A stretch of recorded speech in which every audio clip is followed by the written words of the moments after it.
Hi, ഞാൻ ആബ്രിനോ. ഇന്ന് നമ്മൾ പഠിക്കാൻ പോകുന്നത് സിലബസിൽ പറഞ്ഞിരിക്കുന്നത് പോലെ ഒരു പൗരൻ്റെ അവകാശങ്ങളും കടമകളെയും പറ്റിയാണ് നമുക്ക് പഠിക്കേണ്ടത്. കടമകൾ നമ്മൾ പഠിച്ചു കഴിഞ്ഞു, അവകാശങ്ങൾ നമ്മൾ ഇന്ന് പഠിക്കുന്നതാണ്. മൗലിക അവകാശങ്ങളെപ്പറ്റി ഭരണഘടനയുടെ പാർട്ട് 3 പ്രതിപാദിക്കുന്നത്. എന്നാൽ ആർട്ടിക്കിൾ 12 മുതൽ 35 വരെയാണ്. ഭരണഘടനയുടെ ആണിക്കല്ല്, ഇന്ത്യയുടെ മാഗ്ന കാർട്ട എന്നിങ്ങനെ അറിയപ്പെടുന്നത് മൗലിക അവകാശങ്ങളാണ്. മൗലിക അവകാശങ്ങളുടെ ശില്പി എന്നറിയപ്പെടുന്നത് സർദാർ വല്ലഭായ് പട്ടേൽ. മൗലിക അവകാശങ്ങളുടെ സംരക്ഷകൻ സുപ്രീം കോടതിയാണ്. ഇന്ത്യ മൗലിക അവകാശങ്ങൾ കടമെടുത്തിരിക്കുന്നത് അമേരിക്കയിൽ നിന്ന്. ഒരിക്കൽ കൂടി ശ്രദ്ധിക്കാം, മൗലിക അവകാശങ്ങളെപ്പറ്റി ഭരണഘടനയിൽ പറഞ്ഞിരിക്കുന്ന ഭാഗം 3, ആർട്ടിക്കിൾ 12 മുതൽ 35 വരെ. ഭരണഘടനയുടെ ആണിക്കല്ല്, ഇന്ത്യയുടെ മാഗ്ന കാർട്ട എന്നിങ്ങനെ അറിയപ്പെടുന്നത് മൗലിക അവകാശങ്ങളാണ്. മൗലിക അവകാശങ്ങളുടെ ശില്പി സർദാർ വല്ലഭായ് പട്ടേൽ. മൗലിക അവകാശങ്ങളുടെ സംരക്ഷകൻ സുപ്രീം കോടതി. ഇന്ത്യ മൗലിക അവകാശങ്ങൾ കടമെടുത്തിരിക്കുന്നത് അമേരിക്കയിൽ നിന്ന്.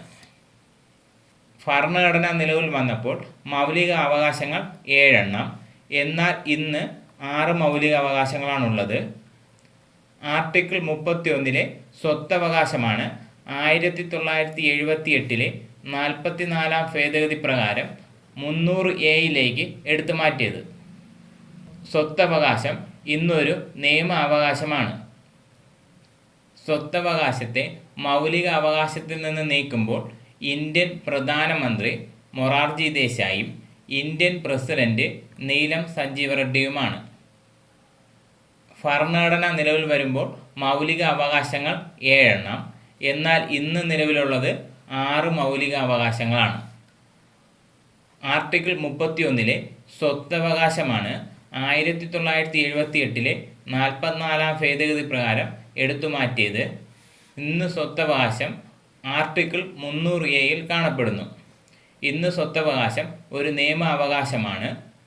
സ്വത്തവകാശത്തെ നീക്കം ചെയ്യുമ്പോൾ ഇന്ത്യൻ പ്രധാനമന്ത്രി മൊറാർജി ദേശായിയും ഇന്ത്യൻ പ്രസിഡന്റ് നീലം സഞ്ജീവ റെഡ്ഡിയുമാണ്. ഇപ്പോൾ നിലവിലുള്ള 6 മൗലിക അവകാശങ്ങളാണുള്ളത്. അവ ഏതൊക്കെയെന്ന് നോക്കാം. ഒന്നാമത്തേത് ആർട്ടിക്കിൾ 14 മുതൽ 18 വരെ സമത്വത്തിനുള്ള അവകാശമാണ്. ആർട്ടിക്കിൾ 14 മുതൽ 18 വരെ സമത്വത്തിനുള്ള അവകാശം. രണ്ടാമത്തേത് ആർട്ടിക്കിൾ 19 മുതൽ 22 വരെ സ്വാതന്ത്ര്യത്തിനുള്ള അവകാശം. ആർട്ടിക്കിൾ 19 മുതൽ 22 വരെ സ്വാതന്ത്ര്യത്തിനുള്ള അവകാശം. മൂന്നാമത്തേത് ആർട്ടിക്കിൾ 23 24 ചൂഷണത്തിന് എതിരെയുള്ള അവകാശം. ആർട്ടിക്കിൾ 23 24 ചൂഷണത്തിനെതിരെയുള്ള അവകാശം. നാലാമത്തേത് ആർട്ടിക്കിൾ 25 മുതൽ 28 വരെ മതസ്വാതന്ത്ര്യത്തിനുള്ള അവകാശമാണ്. ആർട്ടിക്കിൾ 25 മുതൽ 28 വരെ മതസ്വാതന്ത്ര്യത്തിനുള്ള അവകാശം. അഞ്ചാമത്തേത് ആർട്ടിക്കിൾ 29 30 സാംസ്കാരികവും വിദ്യാഭ്യാസപരവുമായ അവകാശം. അഞ്ചാമത്തേത് ആർട്ടിക്കിൾ 29 30 സാംസ്കാരികവും വിദ്യാഭ്യാസപരവുമായ അവകാശം. ആറാമത്തേത് ആർട്ടിക്കിൾ 32 ഭരണഘടന പ്രതിവിധിക്കുള്ള അവകാശം. ആറാമത്തേത് ആർട്ടിക്കിൾ 32 ഭരണഘടന പ്രതിവിധിക്കുള്ള അവകാശം. 6 മൗലിക അവകാശങ്ങൾ ഒരിക്കൽ കൂടി. ആർട്ടിക്കിൾ 14 മുതൽ 18 വരെ സമത്വത്തിനുള്ള അവകാശം. ആർട്ടിക്കിൾ 19 മുതൽ 22 വരെ സ്വാതന്ത്ര്യത്തിനുള്ള അവകാശം. ആർട്ടിക്കിൾ 23 24 ചൂഷണത്തിന് എതിരെയുള്ള അവകാശം. ആർട്ടിക്കിൾ 25 മുതൽ 28 വരെ മതസ്വാതന്ത്ര്യം. ആർട്ടിക്കിൾ 29 30 സാംസ്കാരികവും വിദ്യാഭ്യാസപരവുമായ അവകാശം. ആർട്ടിക്കിൾ 32 ഭരണഘടന പ്രതിവിധിക്കുള്ള അവകാശം. ഭരണഘടനയുടെ ഹൃദയവും ആത്മാവുമെന്ന് അംബേദ്കർ വിശേഷിപ്പിച്ച ആർട്ടിക്കിൾ 32. അടിയന്തരാവസ്ഥ കാലത്ത് മൗലിക അവകാശങ്ങൾക്ക് നിയന്ത്രണം ഏർപ്പെടുത്തുന്നു. എന്നാൽ ആർട്ടിക്കിൾ 20 21 നിലനിൽക്കുന്നതാണ്.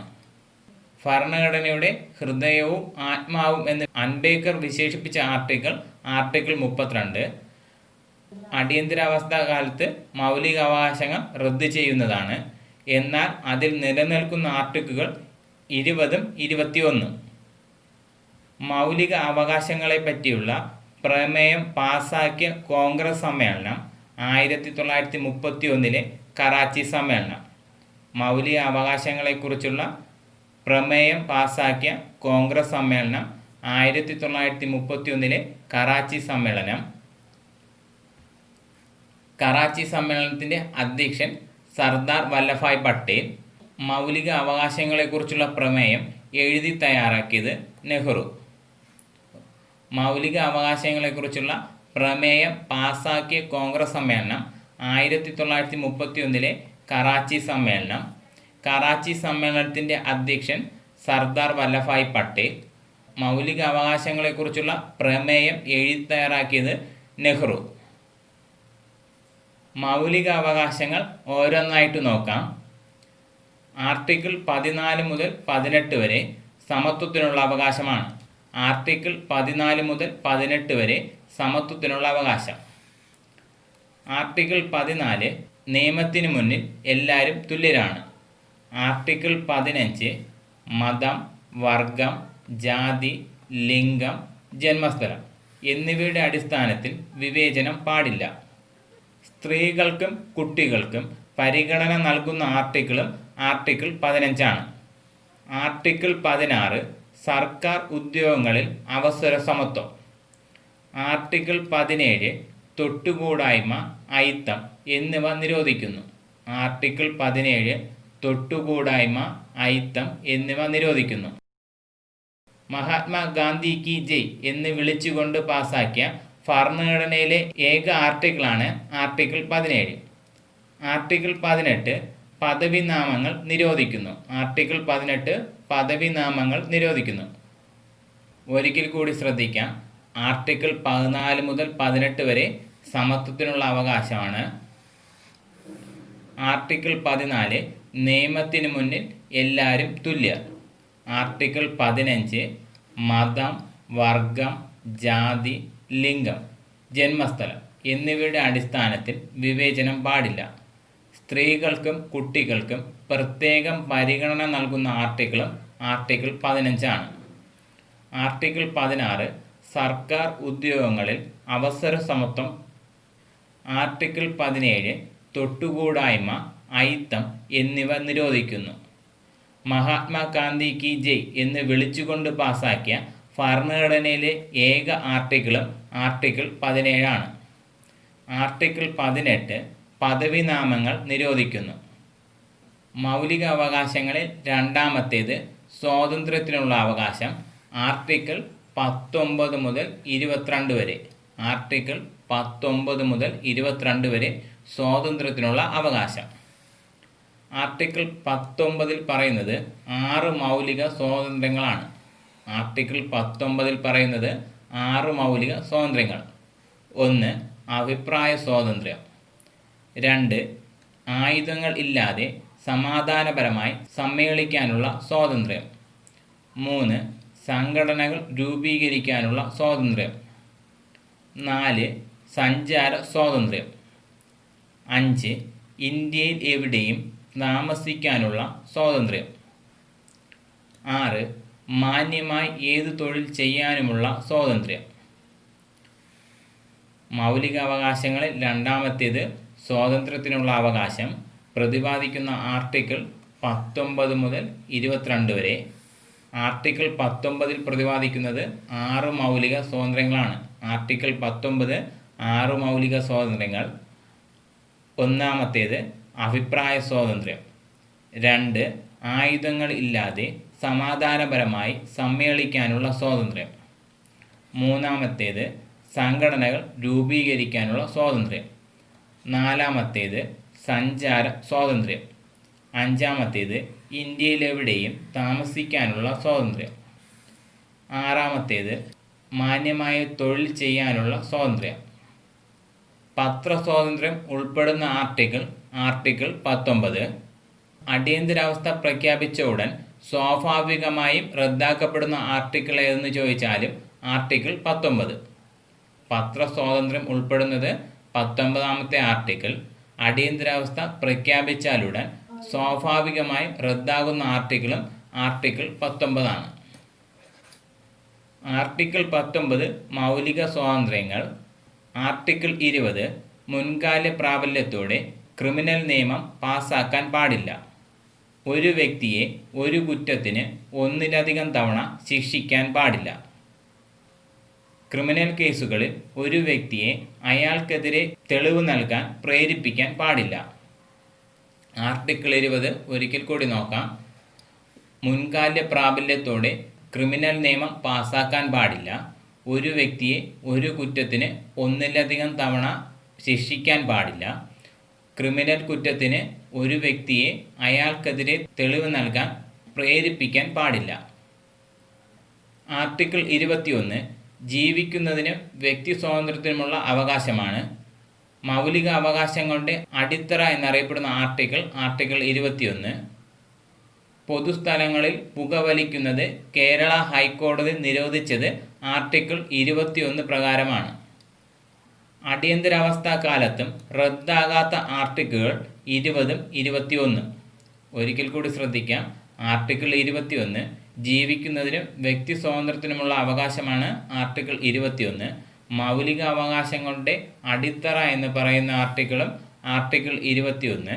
കേരള ഹൈക്കോടതി പുകവലി നിരോധിച്ചത് ആർട്ടിക്കിൾ 21 പ്രകാരം. അടിയന്തരാവസ്ഥാ കാലത്തും റദ്ദാകാത്ത ആർട്ടിക്കിളുകളാണ് ആർട്ടിക്കിൾ 20ഉം 21. ആർട്ടിക്കിൾ 21A പറയുന്നത് 6-നും 14 വയസ്സ് വരെയുള്ള കുട്ടികൾക്ക് സൗജന്യ വിദ്യാഭ്യാസം മൗലിക അവകാശമാണ്. ആർട്ടിക്കിൾ 21A 6-നും 14 വയസ്സ് വരെയുള്ള കുട്ടികൾക്ക് സൗജന്യ വിദ്യാഭ്യാസം മൗലിക അവകാശമാണ്. 2002 86-ാം ഭേദഗതി പ്രകാരമാണ് ആർട്ടിക്കിൾ 21A കൂട്ടിച്ചേർത്തത്. ഇത് 93-ാം ഭേദഗതി ബിൽ പ്രകാരമാണ്. 2002 86-ാം ഭരണഘടനാ ഭേദഗതി പ്രകാരമാണ് ആർട്ടിക്കിൾ 21A ഉൾപ്പെടുത്തിയത്. 93-ാം ഭേദഗതി ബിൽ പ്രകാരമാണ്. പാർലമെൻറ്റ് വിദ്യാഭ്യാസ അവകാശ നിയമം പാസ്സാക്കിയത് 2009 ആഗസ്റ്റ് 26. 2009 ആഗസ്റ്റ് 26. നിലവിൽ വന്നത് 2010 ഏപ്രിൽ 1. പാർലമെൻറ്റ് വിദ്യാഭ്യാസ ബിൽ പാസ്സാക്കിയത് 2009 ആഗസ്റ്റ് 26-നും നിലവിൽ വരുന്നത് 2010 ഏപ്രിൽ 1-നുമാണ്. ആർട്ടിക്കിൾ 22 നിയമവിധേയമല്ലാത്ത അറസ്റ്റിനും തടങ്കലിനുമെതിരെയുള്ള അവകാശം. ഒരാളെ അറസ്റ്റ് ചെയ്താൽ 24 മണിക്കൂറിനുള്ളിൽ മജിസ്ട്രേറ്റിന് മുന്നിൽ ഹാജരാക്കണം എന്ന് പറയുന്നത് ആർട്ടിക്കിൾ 22 ആണ്. കരുതൽ തടങ്കലിനെ കുറിച്ച് പറയുന്ന ആർട്ടിക്കിൾ 22. കരുതൽ തടങ്കലിൽ അറസ്റ്റിലായ ഒരു വ്യക്തിയെ വിചാരണ കൂടാതെ 3 മാസം വരെ തടവിൽ വയ്ക്കാം. കരുതൽ തടങ്കൽ പ്രകാരം ഇന്ത്യയിൽ അറസ്റ്റിലായ ആദ്യ വ്യക്തി AK ഗോപാലൻ. ഒരിക്കൽ കൂടി ആർട്ടിക്കിൾ 22 നിയമവിധേയമല്ലാതെ അറസ്റ്റിനും തടങ്കലിനുമെതിരെയുള്ള സംരക്ഷണം. ഒരാളെ അറസ്റ്റ് ചെയ്താൽ 24 മണിക്കൂറിനുള്ളിൽ മജിസ്ട്രേറ്റിന് മുന്നിൽ ഹാജരാക്കണമെന്ന് പറയുന്നത് ആർട്ടിക്കിൾ 22. കരുതൽ തടങ്കലിനെ കുറിച്ച് പ്രതിപാദിക്കുന്ന ആർട്ടിക്കിൾ 22. കരുതൽ തടങ്കലിലാക്കിയ ഒരു വ്യക്തിയെ വിചാരണ കൂടാതെ 3 മാസം വരെ തടവിൽ വയ്ക്കാം. കരുതൽ തടങ്കൽ പ്രകാരം ഇന്ത്യയിൽ ആദ്യമായി അറസ്റ്റിലായ വ്യക്തി AK ഗോപാലൻ. മൗലിക അവകാശങ്ങളിൽ മൂന്നാമത്തേത് ചൂഷണത്തിന് എതിരെയുള്ള അവകാശം. ആർട്ടിക്കിൾ 23ഉം 24-മാണ്. മൗലിക അവകാശങ്ങളിൽ മൂന്നാമത്തേത് ചൂഷണത്തിന് എതിരെയുള്ള അവകാശം. ആർട്ടിക്കിൾ 23ഉം 24. ആർട്ടിക്കിൾ 23-ൽ അടിമത്തം നിരോധിക്കുന്നു. ആർട്ടിക്കിൾ 24 ബാലവേല നിരോധിക്കുന്നു. ആർട്ടിക്കിൾ 23 അടിമത്തം നിരോധിക്കുന്നു. ആർട്ടിക്കിൾ 24 ബാലവേല നിരോധിക്കുന്നു. ബാലവേല ഉപയോഗിച്ചിട്ടില്ലാത്ത ഉൽപ്പന്നങ്ങൾക്ക് നൽകുന്ന ഗുണമേന്മ മുദ്രയാണ് റെഡ് മാർക്ക്. റെഡ് മാർക്ക് ഇപ്പോൾ അറിയപ്പെടുന്നത് ഗുഡ് വീവ്. റെഡ് മാർക്ക് എന്ന ആശയത്തിൻ്റെ ഉപജ്ഞാതാവ് കൈലാഷ് സത്യാർത്ഥി. ലോക ബാലവേല വിരുദ്ധ ദിനം ജൂൺ 12. ഒരിക്കൽ കൂടി, ചൂഷണത്തിനെതിരെയുള്ള അവകാശത്തെ പ്രതിപാദിക്കുന്ന ആർട്ടിക്കിൾ 23 24. ആർട്ടിക്കിൾ 23 അടിമത്വം നിരോധിക്കുകയും ആർട്ടിക്കിൾ 24 ബാലവേല നിരോധനവുമാണ്. ബാലവേല ഉപയോഗിച്ചിട്ടില്ലാത്ത ഉൽപ്പന്നങ്ങൾക്കുള്ള ഗുണമേന്മ മുദ്രയാണ് റെഡ് മാർക്ക്. ഇതിൻ്റെ ഇപ്പോഴത്തെ പേര് ഗുഡ് വീവ്. റെഡ് മാർക്കിന് പിന്നിൽ പ്രവർത്തിച്ച വ്യക്തി കൈലാഷ് സത്യാർത്ഥി. ലോക ബാലവേല വിരുദ്ധ ദിനം ജൂൺ 12. മൗലിക അവകാശങ്ങളിൽ 4-ാമത്തേത് മതസ്വാതന്ത്ര്യത്തിനുള്ള അവകാശം. ആർട്ടിക്കിൾ 25 മുതൽ 28 വരെ. മതസ്വാതന്ത്ര്യത്തിനുള്ള അവകാശം ആർട്ടിക്കിൾ 25 മുതൽ 28 വരെ. ആർട്ടിക്കിൾ 25 ഒരാൾക്ക് ഇഷ്ടമുള്ള മതം തിരഞ്ഞെടുക്കാനും പ്രചരിപ്പിക്കാനുമുള്ള അവകാശം. ആർട്ടിക്കിൾ 26 മതപരമായ കാര്യങ്ങൾ കൈകാര്യം ചെയ്യാനും നിയന്ത്രിക്കാനുമുള്ള അവകാശം. ആർട്ടിക്കിൾ 27 മതസംഘടനകളെ നികുതിയിൽ നിന്നും ഒഴിവാക്കുന്നു. ആർട്ടിക്കിൾ 28 സംസ്ഥാനത്തിന് കീഴെയുള്ള വിദ്യാഭ്യാസ സ്ഥാപനങ്ങളിൽ മതപരമായ കാര്യങ്ങൾ പഠിപ്പിക്കാൻ പാടില്ല. ഒരിക്കൽ കൂടി ശ്രദ്ധിക്കാം. ആർട്ടിക്കിൾ 25 ഒരാൾക്ക് ഇഷ്ടമുള്ള മതം സ്വീകരിക്കാനും പ്രചരിപ്പിക്കാനുമുള്ള അവകാശം. ആർട്ടിക്കിൾ 26 മതപരമായ കാര്യങ്ങൾ കൈകാര്യം ചെയ്യാനും നിയന്ത്രിക്കാനുമുള്ള അവകാശം. ആർട്ടിക്കിൾ 27 മതസംഘടനകളെ നികുതിയിൽ നിന്നും ഒഴിവാക്കിയിരിക്കുന്നു. ആർട്ടിക്കിൾ 28 സംസ്ഥാനത്തിന് കീഴെയുള്ള വിദ്യാഭ്യാസ സ്ഥാപനങ്ങളിൽ മതപരമായ കാര്യങ്ങൾ പഠിപ്പിക്കാൻ പാടില്ല. മൗലിക അവകാശങ്ങളിൽ 5-ാമത്തേത് സാംസ്കാരികവും വിദ്യാഭ്യാസപരവുമായ അവകാശം. ഇത് പ്രതിപാദിക്കുന്ന ആർട്ടിക്കിൾ 29 30. ന്യൂനപക്ഷ വിഭാഗങ്ങൾക്ക് വേണ്ടി ഭരണഘടനയിൽ ഉൾപ്പെടുത്തിയിരിക്കുന്ന ആർട്ടിക്കിളാണ് 29 30. ആർട്ടിക്കിൾ 29 ന്യൂനപക്ഷ താൽപ്പര്യം സംരക്ഷിക്കുന്നു.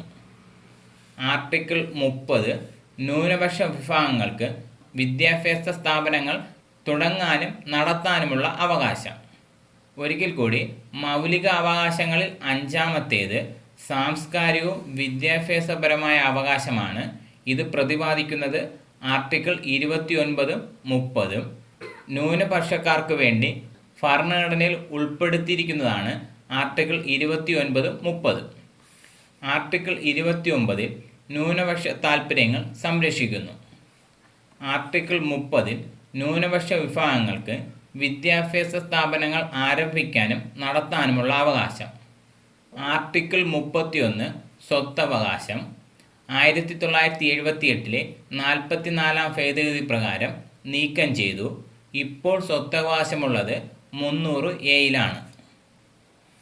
മൗലിക അവകാശങ്ങളിൽ 6-ാമത്തേത് ഭരണഘടന പ്രതിവിധിക്കുള്ള അവകാശം. ആർട്ടിക്കിൾ 32. ഭരണഘടന പ്രതിവിധിക്കുള്ള അവകാശം ആർട്ടിക്കിൾ 32. മൗലിക അവകാശങ്ങളിൽ മൗലികമായത് എന്നറിയപ്പെടുന്ന ആർട്ടിക്കിൾ 32. മൗലിക അവകാശങ്ങളിൽ മൗലികമായത് എന്നറിയപ്പെടുന്നത് ആർട്ടിക്കിൾ 32. ഇന്ത്യൻ ഭരണഘടനയുടെ ഹൃദയവും ആത്മാവും എന്ന് വിശേഷിപ്പിച്ചത് അംബേദ്കറാണ്. ആർട്ടിക്കിൾ 32 ഇന്ത്യൻ ഭരണഘടനയുടെ ഹൃദയവും ആത്മാവും എന്ന് വിശേഷിപ്പിച്ചത് അംബേദ്കറാണ്. മൗലിക അവകാശങ്ങളെ സംരക്ഷിക്കുന്നതിന് കോടതി പുറപ്പെടുവിക്കുന്നതാണ് റിട്ട്. റിട്ടുകളെ കുറിക്കുന്ന പദങ്ങൾ ലാറ്റിൻ ഭാഷയിൽ നിന്നാണ്.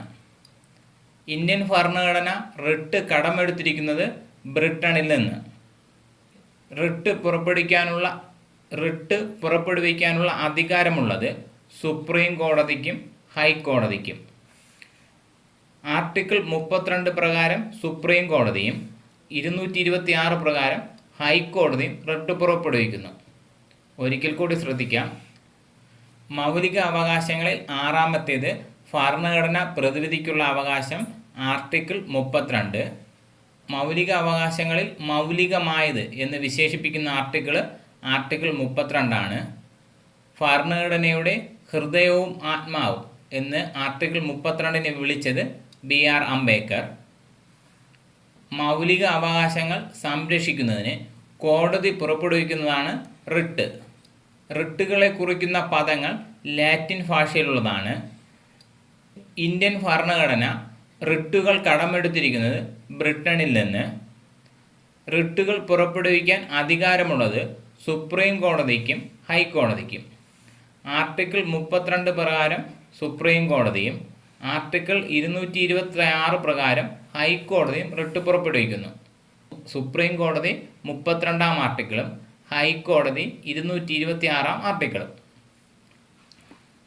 റിട്ടുകൾ 5 എണ്ണം: habeas corpus, mandamus, quo warranto, prohibition, സെഷ്യോററി.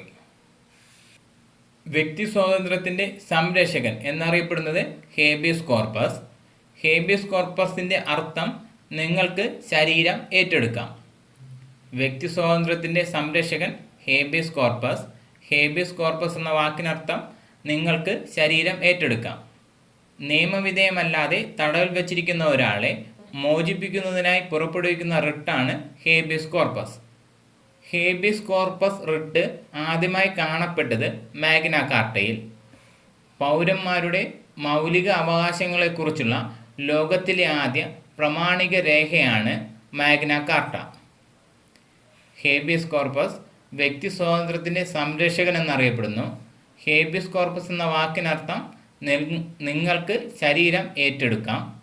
നിയമവിധേയമല്ലാതെ തടങ്കൽ വച്ചിരിക്കുന്ന ഒരാളെ മോചിപ്പിക്കുന്നതിന് പുറപ്പെടുവിക്കുന്ന റിട്ടാണ് ഹേബിയസ് കോർപ്പസ്. ഹേബിയസ് കോർപ്പസ് ആദ്യമായി പ്രത്യക്ഷപ്പെട്ടത് മാഗ്ന കാർട്ടയിൽ. പൗരന്മാരുടെ മൗലിക അവകാശങ്ങളെക്കുറിച്ചുള്ള ലോകത്തിലെ ആദ്യ പ്രമാണിക രേഖയാണ് മാഗ്ന കാർട്ട. മാൻഡമസ്. മാൻഡമസ് എന്ന വാക്കിനർത്ഥം നാം കൽപ്പിക്കുന്നു. സ്വന്തം കർത്തവ്യം നിറവേറ്റാൻ ഒരു ഉദ്യോഗസ്ഥനെയോ പൊതുസ്ഥാപനത്തെയോ അനുശാസിച്ചുകൊണ്ട് പുറപ്പെടുവിക്കുന്ന റിട്ടാണ് മാൻഡമസ്. സ്വകാര്യ വ്യക്തികൾക്ക് നേരെ മാൻഡമസ് പ്രയോഗിക്കാറില്ല. മാൻഡമസ് എന്ന വാക്കിനർത്ഥം നാം കൽപ്പിക്കുന്നു. സ്വന്തം കർത്തവ്യം നിറവേറ്റാൻ ഒരു ഉദ്യോഗസ്ഥനെയോ പൊതുസ്ഥാപനത്തിനെതിരെയോ പുറപ്പെടുവിക്കുന്നതാണ് മാൻഡമസ്. സ്വകാര്യ വ്യക്തികൾക്കെതിരെ മാൻഡമസ് പുറപ്പെടുവിക്കാറില്ല.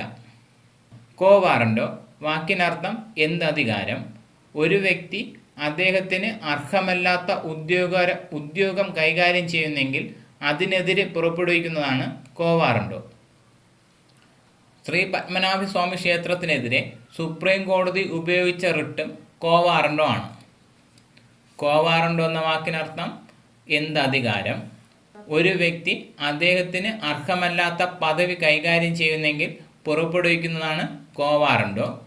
ശ്രീ പത്മനാഭസ്വാമി ക്ഷേത്രത്തിനെതിരെ സുപ്രീം കോടതി ഉപയോഗിച്ച റിട്ടും കോവാറണ്ടോ ആണ്. പ്രൊഹിബിഷൻ നിയമവിരുദ്ധവും നീതിരഹിതവുമായ വിചാരണ തടയാൻ പുറപ്പെടുവിക്കുന്നു.